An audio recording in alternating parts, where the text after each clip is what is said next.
तारीख पे तारीख, तारीख पे तारीख और तारीख पे तारीख हमारे महेंद्रगढ़ शहर के अंदर जो सड़क बन रहा है कई सालों से, जिसको हरियाणा सरकार और केंद्र सरकार दोनों ही नहीं बना पाई, उसके लिए फेसबुक पर एक पोस्ट कल आपने देखा होगा। साथ में आपने ये भी देखा होगा कि पड़ोसी जो विधायक हैं वो श्रेय लेने में लगे हुए हैं महेंद्रगढ़ के विकास कार्यों का, और ये भी देखा होगा कि एकेडमी, स्कूल, संस्थान तो बंद किए जा रहे हैं, लेकिन रैलियां चल रही हैं। बिना मास्क के किसी दुकान में तो एंट्री नहीं हो सकती, लेकिन रैली जारी है। तो इन्हीं सभी विषयों पर चर्चा करने के लिए आज हम कुलदीप सरताज जी के साथ बैठे हैं। और इन्हीं के साथ क्यों बैठे हैं, क्योंकि तीनों ही मुद्दे इन्होंने हाल फिलहाल अपनी फेसबुक वॉल पर पोस्ट किए, और वापस से हम इस विषय पर, या जो तीनों विषय हैं, इन विषय पर चर्चा करने के लिए यहाँ पर आपके साथ बने हुए हैं। पूरा एक डिस्कशन सेशन रखेंगे, बाकी आप देखते रहिए इंडिया न्यूज़ पॉइंट।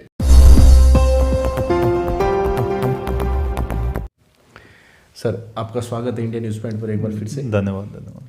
तीनों ही पॉइंट हैं, बाकी सबसे पहले हम बात करें महेंद्रगढ़ शहर के विकास की, तो महेंद्रगढ़ शहर के विकास में सबसे जो मेन जो भूमिका निभाने वाला जो सड़क है, काफ़ी सालों से जर्जर है, इसमें तारीख दे दी गई आगे की कुछ?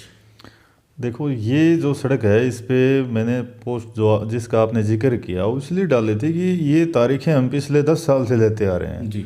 ये पहली बार नहीं हुआ है, और जब भी तारीख इसकी बढ़ती है और नई तारीख हमें मिलती है, जैसे कोर्टों में मिलती है, तो एक बार जो श्रेय लेने वाले नेता हैं उनको एक बार फिर मौका मिल जाता है। अब की बार दोबारा से फिर इसकी घोषणा हो गई और फलाने के आशीर्वाद से हो समझ गई जी। एक मैं डिस्टर्ब करना चाहूँगा, ये जो तारीख है, हमारी आम ऑडियंस जो है उसको एक बार समझाएं कि कौन सी तारीख थी और कौन सी तारीख आगे खिसक गई, किसने ये तारीख दी थी, क्या है? ये क्या था, जैसे डिपार्टमेंट का के टेंडर का जो ना बिड जो डलती है ऑनलाइन, उसका समय था 3 जनवरी का जी। जो अपना महेंद्रगढ़ नारनौल ये आदलपुर से जो सड़क मार्ग जो ये बचा हुआ है, इसका जो पीछे घोषणा हुई थी और उसकी जो DPR बनी थी, उसको लेकर ये लगभग वैसे ये तारीख भी लंबी डाली गई थी, लेकिन हमें सब ये लोग ये उम्मीद कर रहे थे कि भी नेताओं ने अब की बार ये कह दिया कि अब तो सारा काम हो लिया, जैसे टेंडर हो लिए, तो अब ये 3 जनवरी को उन्होंने मतलब ये था कि भी काम शुरू हो जाएंगे। लेकिन क्या है कि इस मामले में मैंने पहले भी आपके एक वीडियो के माध्यम से बात कही थी कि वर्तमान के विधायक के कार्यकाल के दौरान इसी रोड के कंपनी के नाम टेंडर हो चुके थे, हालांकि अब की बार तो हुए भी नहीं है, और जो एडवांस मनी जमा करवानी होती है 25 करोड़ पे, वो उस कंपनी ने जमा करवा दी थी। लेकिन कमीशन खोरी के खेल के चक्कर में ऐसा हुआ कि उस कंपनी को वो टेंडर छोड़ के जाना पड़ा। तो यहाँ तक के हालात महेंद्रगढ़ में हो जाते हैं। तो इतना जल्दी मैंने कहा था कि जल्दबाजी नहीं करनी चाहिए कि खाली जैसे अब ये टेंडर के लिए जैसे कंपनियों को इनवाइट कर दिया तो हमारा काम हो जाएगा, क्योंकि हम तो भुगत भोगी हैं इस चीज़ के। और ये बात मैंने जब कही थी, जब हमारे वर्तमान के जो विधायक हैं उन्होंने प्रेस से एक नोट डाला था कि भी गुणवत्ता का ध्यान रखा जाए। तो मैंने कहा था भी गुणवत्ता का ध्यान रखना तो बाद की बात है, पहले जो मेन जो फाइल है कि भी टेंडर जो है ना सरकार से फटाफट किस प्रकार से करवाए जाए, वर्क ऑर्डर कैसे करवाया जाए, वो विषय है। ये चीज़ तो आप बाद में देखिए, जब किसी कंपनी को वर्क ऑर्डर हो जाए, वो वर्किंग स्टार्ट कर दे, उसके बाद में हम ये देखें कि भाई गुणवत्ता ठीक होनी चाहिए। आप बगैर सीढ़ियों के सीधे ऊपर जा रहे हो, तो इससे ये जो टेंडर प्रक्रिया थी इसकी तारीख को एक बार फिर बदल कर पोस्टपोन कर दिया गया। अच्छा, तो ये तारीख आगे खिसक गई है, आगे खिसक गई, खास 1 महीना इसको और आगे कर दिया गया। अब तारीख कौन सी दी गई? अब 1 फरवरी का इसका लास्ट वो रहेगा। 2 फरवरी को अगर मतलब सरकार की मंशा हुई तो टेंडर हो सकते हैं। तो इस बीच में कहीं जो बजट वगैरह आता है वो तो कुछ दिक्कत नहीं करेगा? नहीं, बजट देखो, मैं कई बार एक बात बता चुका हूँ कि सरकार होती है जी, कि सरकार ने जब कोई काम करना हो तो एक लेटर लिखवा के उसमें नीचे साइन करना होता है, चाहे मुख्यमंत्री हो, मंत्री हो, चाहे प्रधानमंत्री हो। अब पहले भी एक विषय देखो, अब मैं बड़ा उदाहरण आपको देता हूँ कि अपने देश में चला था कि कृषि कानून आए 3, तो ये सारे जो भाजपा के विशेषज्ञ हैं और भी जो मोदी से समर्थक हैं वो बात कहते थे भी कानून वापिस नहीं होंगे। हमारे हरियाणा के वर्तमान जो मुख्यमंत्री हैं वो भी कहते थे कि कानून वापिस नहीं होंगे, संशोधित करे जा सकते हैं। डिप्टी CM भी कहते थे, मंत्री भी कहते थे, भाजपा जितने पदाधिकारी थे वो एक ही बात कहते थे कि ये कैंसिल नहीं हो सकते। लेकिन वो कैंसिल हुए। जब इतना बड़ा जैसे मसला वहाँ सुलझाया जा सकता है तो सरकार फुल पावर होती है। सरकार चाहे तो बजट ये इस प्रकार की कोई बातें नहीं होती, लेकिन ये सब चीज़ें विशेषकर मेहंदड़ विधानसभा में बार बार रखी जाती हैं कि DPR बनाई गई है, अब इसका बजट कम कर दिया गया, अब इसको बढ़ा दिया गया, अब इसमें वो फ्लाईओवर जोड़ दिया गया, अब की बार कैंसिल कर दिया गया। लेकिन 10 साल में हमें मिली हैं तो सिर्फ तारीखें मिली हैं। 10 साल में मिली हैं तो सिर्फ हमें तारीखें मिली हैं। और जैसा कि मैंने शुरू करते ही इंटरव्यू में बोला था कि यहाँ जो महेंद्रगढ़ शहर है, महेंद्रगढ़ शहर के विकास को लेकर खास तौर पर इस सड़क की अगर हम बातचीत करें तो तारीख ही नहीं, हमें बजट भी नहीं मिला आज तक, हमारे टेंडर भी नहीं छूटे। और वीडियो शुरू करते ही मैंने जो आपसे कहा था, जिस सड़क को राज्य सरकार और केंद्र सरकार दोनों ही नहीं बना पाई वो है अपना महेंद्रगढ़ से होता हुआ, पहले 148B जो होता था, आज इसका नामकरण भी चेंज हो गया, स्टेट हाईवे बन गया वापस से। तो आगे चर्चा जारी रखते हैं। बात करें गुणवत्ता की। अभी आपने एक बात बोली माननीय विधायक रावदान सिंह जी के बारे में कि वो गुणवत्ता को ध्यान में रखते हुए मतलब प्रेस नोट जारी किया था उन्होंने कि मटेरियल का ध्यान रखा जाए, ये सब। लेकिन ये तो तब हो पाता है ना जब वो यहाँ पर आकर चेक करें। ठीक है, वो तो स्टेट हाईवे नहीं बन रहा अभी, लेकिन जो बन रहे हैं, फॉर एग्जांपल हम SDM निवास के सामने भी गए, वहाँ पर सड़क बन रही है लेकिन काफ़ी समय से, लंबे समय से अटकी पड़ी है। तो जब वो आएंगे नहीं, चेक नहीं करेंगे तो कैसे बात बनेगी? देखो, विधायक जी की कार्यशैली अलग है। वो गुणवत्ता गुड़गांव से बैठ के चेक कर लेते हैं। उनके पास कोई ऐसा पैरामीटर है कि वो यहाँ से 150 किलोमीटर दूर बैठ के, हो सकता है कि किसी पैरामीटर से करते होंगे, लेकिन ये बात तो मैंने तब कही थी कि अब तो उसका वर्किंग ही शुरू नहीं हुई है। वर्क स्टार्ट जिन कामों के हो रहे हैं, आप नगर पालिका के जैसे आपने कहा उनके काम देखिए, कोई बिल्डिंग दूसरी बन रही है उसका काम देखिए, गाँव में बहुत सड़कें बनी हुई हैं, क्यों पेंडिंग है, किसी पे जैसे रोडे डाल के छोड़ दिए, आगे वर्किंग नहीं हो पा रही। ये सब फाटक से अनाज मंडी के वाली जो सड़क वो 1.5 साल हो गया उसको बनते हुए। ये तो मैं आपको बताऊं कि वो जो सड़क है, आपने रेलवे फाटक का जिक्र कर दिया, इसका जो नारियल है ना, स्वयं विधायक जी ने फोड़ा था। तो वो अपने नारियल फोड़े हुए जो रोड हैं उनका तो ये स्पष्टीकरण है कि आगे क्या हुआ, क्या कारण रहा है कि उसमें जो रोडे डल के जो ना काम बंद हो गया। तो उन चीज़ों पर अगर ज़्यादा ध्यान दें तो कोई बात बने। जिस सड़क का अभी वर्क ऑर्डर नहीं हुआ है, टेंडर नहीं हुआ, उसमें वो 2 महीने पहले एक उन्होंने प्रेस नोट डाला था कि भाई गुणवत्ता का ध्यान रखा जाए। तो बड़ा अजीबोगरीब बयान था कि भाई गुणवत्ता का ध्यान कैसे उसमें रखा जाएगा। जी, सही बात है। बाकी माननीय विधायक की हम बातचीत कर रहे हैं। आज से कुछ दिन पहले, हमारी मुलाकात बाद में हुई है, बाकी कुछ दिन पहले आपने एक प्रेस नोट जारी करते हुए इस्तीफा की भी डिमांड रखी थी। मैंने ये कहा था कि भाई विधायक को मेहंदड़ की जनता ने बड़ी उम्मीद से बनाया था, क्योंकि पिछली बार देखो सीधी और साफ बात है कि रामविलास शर्मा से मेहंदड़ की जनता परेशान थी और उनकी एक उम्मीद थी कि भाई हाँ, अगर हम विधायक का जिस पलटवार करें और बदलें तो दान सिंह जी मेहंदड़ के लिए अच्छा काम करेंगे, या विपक्ष में भी रहेंगे तो क्षेत्र के लिए संघर्ष करेंगे अगर सरकार भी नहीं बनी। लेकिन 2 साल की जो उनका रिपोर्ट कार्ड है वो बिल्कुल 0 के बराबर है। तो मैंने कहा था कि जो हमारा विधायक जो है वो हमारे क्षेत्र में नहीं रह सकता है। यहाँ की जो आवाज़ है वो सरकार के सामने, प्रशासन के सामने, इवन विधानसभा में भी मजबूती से वो नहीं उठा पा रहा है। तो फिर उनको जो पद पर रहने की कोई मतलब जरूरत नहीं है। अब तो ऐसा मैंने कहा था कि समय आ गया कि उन्होंने स्वयं नैतिकता के आधार पर इस्तीफा दे देना चाहिए कि मेरी ने तो सरकार रहने में आपकी मांग उठा पा रहा हूँ, तो दोबारा से चुनाव हो और किसी अच्छे व्यक्ति को उसमें मौका मिले ताकि हमारी विधानसभा के जो लंबित काम है वो पूरे हों। जैसे जब कानून वापस नहीं हुए तो समर्थन के अंदर अभय सिंह जी ने जो वापस दिया था, उन्होंने कहा था कि भाई जैसे मैं इस्तीफा देता हूँ। और देखो एक बात और भी है, अगर जनता विधायक के पक्ष में है और उनको ये इतना जो विश्वास है मेहंदड़ की जनता पे, तो इस बात में कोई चूक नहीं होनी चाहिए। अभय सिंह को अपनी विधानसभा के लोगों को ऐलनाबाद पर विश्वास था कि भाई मुझे वो दोबारा बनाकर भेजेंगे और जनता ने उस प्रकार का विश्वास जताया। लेकिन हमारे वाले विधायक को पता नहीं इस बात का क्यों डर लगता है कि वो इस पर कभी विचार नहीं करते। जी, समझ सकते हैं। बाकी अभी जो सड़कें हैं शहर के अंदर, वो मैंने जिक्र भी किया, माननीय रामविलास शर्मा जी जो पूर्व शिक्षा मंत्री हमारे, उनके समक्ष भी हमारी उनसे मुलाकात हुई तब भी, और उनके घर के सामने SDM के घर के सामने भी जो सड़कें बन रही हैं वहाँ पर बन रही हैं। बाकी रेस्ट ऑफ द पार्ट जो है महेंद्रगढ़ शहर का, वहाँ पर सड़कें नहीं हैं, टूटी सड़कें हैं और वहाँ पर जनता इंतज़ार भी कर रही है। और बात करें विधायक जी की, तो विधायक जी तो ऐसा है, हमने उसी वीडियो में, उसी खबर में हमने खास तौर पर मैं आपको बता दूं कि मेंशन किया था कि विधायक जी किसी निजी स्कूल के अंदर कोई कार्यक्रम था उसमें आने थे, उसमें भी नहीं आ पाए। तो कैसे ये विकास होगा इस शहर का? देखो ये बात तो मैं कई बार जैसे इस प्रकार की चर्चा चलती है सोशल मीडिया में भी, मैंने कहा कि जिस विधानसभा का विधायक अपनी विधानसभा में 24 घंटे नहीं बिता पाए, और जो विधायक सरकार के सामने, मंत्री के सामने, मुख्यमंत्री के सामने आंख में आंख मिलाकर जो बात नहीं कर सकते, उस विधानसभा में विकास की कल्पना नहीं की जा सकती। चलिए, ये तो रही अपने क्षेत्र के विधायक की बात, लेकिन एक और पोस्ट आपने डाल रखी थी, पड़ोसी विधायक ने यहाँ पर श्रेय लेना शुरू किया। देखो, मैंने तो ये कहा था कि हमारी विधानसभा में, मेंढड़ विधानसभा में इतना ज़्यादा विकास हो गया कि विकास जो है ना बाहर आने लग गया, और वो इतना बाहर आ गया कि हमारे से पड़ोसी, फिर उससे पड़ोसी विधायक तक पहुंच गया, और उस विधायक ने आके हमारी जो ना विधानसभा में पोस्टर लगा दी। और उन पोस्टरों पे जो उन्होंने मेंशन कर रखा है, देखो किसी विधायक ने अपनी विधानसभा में विकास करवाए होंगे, इस बात को हम नहीं नकार सकते। और जहाँ विधायक अभय सिंह की बात है, तो जब भी कोई बात आती है तो हमने ये कहा है कि भाई उन्होंने अपनी विधानसभा में काम करवाए हैं, उस बात के वो काबिल तारीफ है। मतलब अभय सिंह, हाँ, लेकिन हमारी विधानसभा में एक ईंट नहीं लगी, आज तक सड़कें नहीं बनी, यहाँ कोई सरकार की 7 साल में हमें कोई पैसा नहीं मिला, हमें हमेशा पिछड़े रहे हैं। तो ये यहाँ के लोगों के साथ पोस्टर वार करना कि भाई समान विकास, विकास की गंगा, पानी आ गया, सड़कें प्लेन हैं, मतलब उनका पोस्टर आप देखोगे ना तो इस सड़क पर पोस्टर लगा हुआ है, और वो सड़क में गड्ढे पड़े हुए हैं, और वो सड़क की तरफ इशारा कर रहे हैं उस पोस्टर में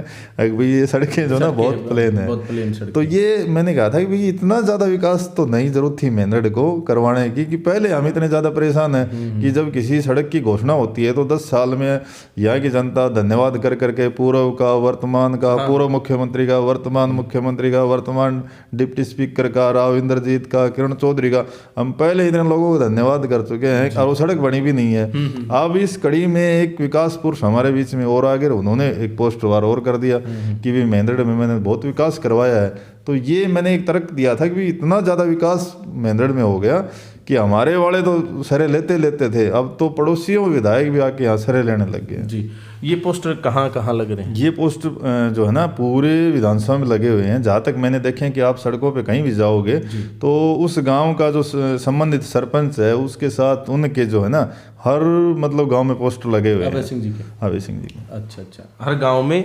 और मतलब अपने विधानसभा क्षेत्र में वो नांगल चौधरी से हैं, लेकिन महेंद्रगढ़ नहीं, नांगल चौधरी में वो लगवाए हैं, उस बात से हमने कभी कोई ऑब्जेक्शन नहीं किया। उन्होंने अपने हल्के में काम करवाए हैं तो उनका प्रचार भी करें, लेकिन यहाँ जो काम हुआ ही नहीं और फिर उसका इतना ज़्यादा प्रचार किया जा रहा है। अगर काम करवा के करते तो हम उनका धन्यवाद भी करते। अगर वो यहाँ सड़कें बनवाते, IMT बनवाते, मेडिकल कॉलेज बनवाते, जो सामान था वो सारा लेके चले गए। और अब धन्यवाद करने के लिए मेंढड़ के सरपंचों के पोस्ट लगवाए जा रहे हैं। अच्छा, ये कहाँ तक सच है कि यहाँ कुछ जो जिले की जो राशि थी वो ज़्यादातर राशि नांगल चौधरी के अंदर ही चली गई? नहीं, ये तो सच्चाई है। आप बजट का जो है ना, जब भी नहरों का बजट आता है तो आप एक RTI लगाओ। मैं ये अपने मुख से नहीं कह रहा कि जो अगर 40 करोड़ रुपये आया तो उसमें 8 करोड़ रुपये तो मिलता है कि हमारे जैसे अटेली भी आ गई, मेंढड़ भी आ लिया, नारनौल क्षेत्र भी आ लिया। और 32 करोड़ रुपये अकेला नांगल चौधरी में जाता हमने देखा है कि भाई वहाँ अकेले उसमें चला गया। दूसरी जो बड़ी परियोजनाएं थी, चाहे वो लॉजिस्टिक हब था, मेडिकल कॉलेज था, 148 भी हाईवे था, निजामपुर से लेकर जो सड़क नहीं निकल रही है वो हाईवे है, वहाँ तो सारा जो पैसा तो वहीं जा रहा है इस सरकार में। कहते हैं अभी 295 करोड़ के आसपास गए हैं, ऐसा कुछ। नहीं, जो महेंद्रगढ़ जिले का जो बजट था उसमें बजट तो जाता है कि जो जिले का जो बजट आता है वो भी क्या है कि हमारे यहाँ हेडक्वार्टर न होने की वजह से ये एक हमारे लिए मतलब कमज़ोर पॉइंट है कि DC जिला उपायुक्त जहाँ बैठते हैं ना तो वो ज़्यादातर पैसा सराउंडिंग एरिया में वो खर्च कर लेते हैं। और हमारे वो पैसा जो सामान तो क्या जो मतलब आना चाहिए कम भी नहीं मिल रहा है। कुछ लिस्ट तो ऐसी होती हैं कि जिसमें हमारा नाम ही नहीं होता, और वो बहुत सी ऐसी लिस्टें मैंने सोशल मीडिया पर समय समय पर सार्वजनिक भी की हैं कि इतना पैसा वहाँ दिया और हमें कुछ भी नहीं मिला। और इवन क्या मुख्यमंत्री जब आए हैं या रैलियों में, चाहे वो नारनौल रैली की बात हो, चाहे वो कोरियावास रैली की बात हो, उन रैलियों और मैं कहूँ कि खुडाना रैली में भी जब मुख्यमंत्री ने जो शिलान्यास करे उनकी आप लिस्ट निकलवाओगे तो वो भी ज़्यादातर जिले के दूसरे हिस्सों की। यहाँ तो सिर्फ एक IMT का एक प्रोपेगेंडा था, बाकी जो काम होने थे या जो हुए थे वो सारे बाहर के थे। सब कुछ अभी हवा में ही है, यहाँ सड़क भी हवा में, IMT भी हवा में। बाकी अभी जैसे आपने जिक्र किया हेडक्वार्टर हमारा एक बहुत ही बड़ा वीक पॉइंट है। 12 जनवरी एक साल पहले की अगर हम बातचीत करें, अभी 12 जनवरी बहुत ही नज़दीक हमारे, तो जिला मुख्यालय की मांग शुरुआत कहीं ना कहीं आपने ही की थी, उसके बाद आपके साथ लोग जुड़ते चले गए, फिर वो चीज़ चेंज होते होते वकीलों के पास पहुंच गई। लंबा संघर्ष हमारे क्षेत्र की जनता ने किया, हमारे क्षेत्र के जो नेता थे, हमारे क्षेत्र की जो जनता थी, हमारे क्षेत्र के अधिवक्ता थे, मतलब सब लोगों ने, व्यापारी भाइयों ने, सभी ने मतलब लंबा संघर्ष किया। पूरा महेंद्रगढ़ 12 जनवरी को बंद भी रहा। बात करें मुख्यालय की तो बात आज भी वहीं की वहीं है, क्या कहेंगे? देखो, मुख्यालय के लिए जो संघर्ष हो रहा था पिछली बार, उसमें मतलब पूरी जनता में एक दोबारा से एक माहौल बना था कि भाई हाँ, अब की बार एक उम्मीद जगी है। कहीं ना कहीं सरकार पर इस प्रकार का प्रेशर उस आंदोलन को देखते हुए लगा था कि बढ़ेगा, और सरकार भी उसमें प्रेशर में आ गई थी। लेकिन हमारे साथ जो है ना, एक मिथुन वाली फिल्म की तरह हो जाता है हर बार, जैसे उसमें सब फिक्स होता है कि अब ये करना, अब ये करना, अब ये होना। इसी प्रकार से क्या होता है कि जो यहाँ के वर्तमान और जो पूर्व विधायक हैं, वो ऐसा षड्यंत्र जो अपने आदमियों के माध्यम से रचते हैं कि भी इस आंदोलन को कैसे पाड़ना है। वो अपने आदमियों के उस आंदोलन में एंट्री करवा कर उस आंदोलन को आपस में विवादित कर देते हैं। जो भी आंदोलन हुए हैं, ये जिला मुख्यालय का आंदोलन था, इसका कोई समापन नहीं हुआ। आखिर में क्या हुआ कि बार एसोसिएशन के 2 पार्ट कर दिए इन्होंने। ये एक ग्रुप तो ये चाह रहा था कि भी आंदोलन होना चाहिए, और एक ग्रुप की सेटलमेंट हो गई, उन्होंने कहा कि भी आंदोलन नहीं होना चाहिए। मतलब ये आपस का जो टकराव पैदा कर देते हैं, क्योंकि इनको ये लगता है कि अगर संगठन एक हो गया, और संगठन जब एक हो जाता है तो आपने देखा कि 12 जनवरी को इनकी बगावत शुरू हो गई। चाहे वो वर्तमान विधायक जो वहाँ स्वयं बैठे थे, उनकी भी बगावत हो रही थी, और पूर्व के जो हमारे मंत्री रामविलास जी वो नहीं थे तो भी उनकी बगावत हो रही थी। तो इनको ये लगा कि ये क्या होने लगा है, महेंद्रगढ़ में तो एक जैसे नई विचारधारा पैदा होने लग रही है। तो इन्होंने फिर अपनी प्लानिंग करी कि इस आंदोलन को जैसे तैसे करके इसको पाड़ा जाए, और वो आंदोलन फिर वैचारिक मतभेद के होते हुए पाड़ दिया गया। उसमें ये नहीं, और भी भाजपा के कई नेता शामिल थे जिन्होंने झूठा सच्चा जो पत्राचार लेके आए, उन्होंने कहा कि भी अधिकारी बैठने लग जाएंगे, एडीजी कोर्ट बन जाएगा। वो आप मुझे बताओ ना, उस एडीजी कोर्ट वाला लेटर का क्या हुआ? आज 1 साल बीत गया। उस समय जो ये नेता दावा करते थे कि भाई एडीजी कोर्ट का हमने लेटर जारी करवा दिया और यहाँ पर अधिकारी बैठने लग जाएंगे, और कंप्लीट अधिकारी बैठेंगे। हालांकि उस लेटर में भी लिखा हुआ था, लेकिन मैंने उस समय भी आपके चैनल पे एक बात कही थी कि इस लेटर में नया कुछ भी नहीं है। इसको सिर्फ जैसे आप शमशेर कौशिक को आज आपने ये कपड़े पर रखे हैं, कल आपको दूसरे कपड़े पर आ दिए जाए। अब हो तो शमशेर कौशिक, वो बैठते अधिकारी तब भी थे, पहले वो सोमवार को बैठते थे, उनको चेंज करके मंगलवार को कर दिया गया था। बस अधिकारी यहाँ 2 जाते हैं, डीसी और एसपी। तीसरा अधिकारी महेंद्रगढ़ में आया नहीं कभी, न उनके कोई ऑफिस है, न बैठने का स्थान है, न वो समस्याएं सुनते हैं। पिछले लेटर में भी ये बात रिमाइंडर करी गई थी कि सभी अधिकारी बैठेंगे। आप मुझे एक बात बताओ कि एसपी और डीसी को छोड़कर कौन सा अधिकारी महेंद्रगढ़ आता है? इतने संबंधित अधिकारी हैं 26-27, कोई नहीं आता। और दूसरी बात ये है कि एसपी और डीसी भी आधी बार आते हैं, आधी बार नहीं आते। ये ऑन ग्राउंड बात क्या है कि आधी बार तो एसडी में समस्या सुन लेते हैं कि भाई आज डीसी साहब नहीं आएंगे, जबकि उसमें ये लिखा हुआ था कि अगर आज की छुट्टी है या कुछ मतलब नहीं आ पाते हैं तो अगले दिन आएंगे।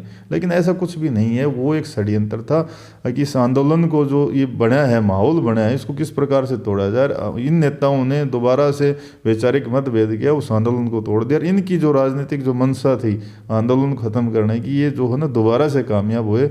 और अपने महेंद्रगढ़ की जो जनता है वो बेचारी शरीफ है, वो समझ नहीं पाई। वो इनके चक्रव्यूह में दोबारा से आगे भी ये काम हो जाए। अगर आज हालात ये है कि मुख्यालय वाला जो था ना, उस बात को लोग भूलने लग गए हैं, इस आंदोलन को। जी, बाकी जैसे कि आपने बताया कि अभी समस्या सुनने के लिए एसपी साहब, डीसी साहब भी आते हैं, लेकिन समस्या सुनने जब कोई जाता है तो उसको भी मास्क पहनना अनिवार्य है।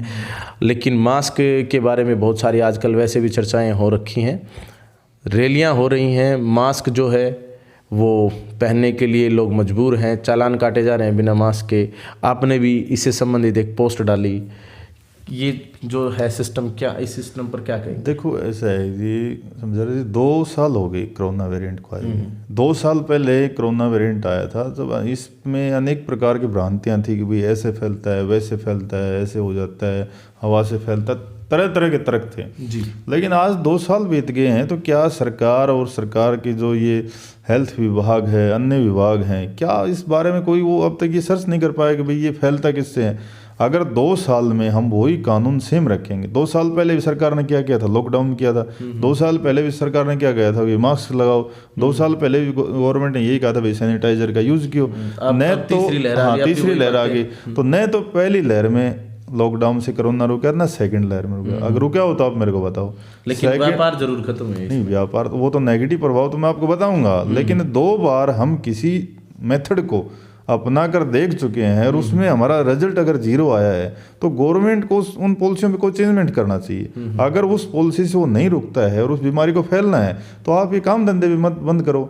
उससे भुखमरी तो नहीं आएगी, कम से कम अर्थव्यवस्था तो नहीं डिगमाएगी, लोगों के पास पैसे तो रहेंगे, मानसिक परेशानियां तो नहीं रहेंगी। जो आज लोग वैसे मरने लग रहे हैं, कम से कम वो तो नहीं मरेंगे। अगर हमारे पास मास्क लगाने से और सैनिटाइज करने से या लॉकडाउन लगाने से हम 2 बार कोरोना को नहीं रोक पाए, तो तीसरी बार हमें कोई ना कोई इसका मेथड चेंज करना चाहिए।